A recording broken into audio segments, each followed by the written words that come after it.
Hey, this is Victor Antonio. Today I want to give you a small sales tip, something I call the closing zone and being aware of when you're in the zone. Now, in my past videos, I've talked about when we first approach a buyer, right?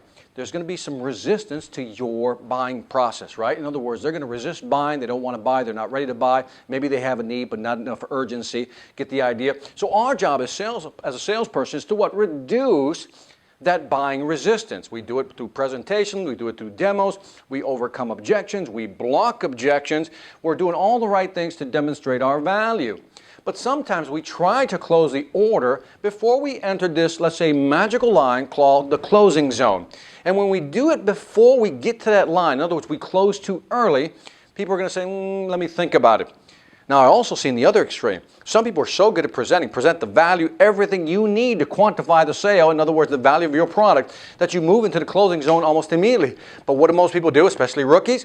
They keep talking when they should shut up and actually ask for the order. So again, I wanted to give you the simple model to think about things. When you're talking to a customer, can you feel yourself crossing that line when you move into the closing zone? And if you do feel it, ask for the order. But again, at the other extreme, if you're not there, if you haven't provided enough information, enough data, enough demonstration in terms of proving your concept of why they should buy your product or service, then maybe you're closing too early. So again, keep the closing zone in mind, and again, in the future, you'll be able to sell more effectively. This is Victor Antonio with another sales trading tip reminding you, selling ain't hard when you know how. Take care.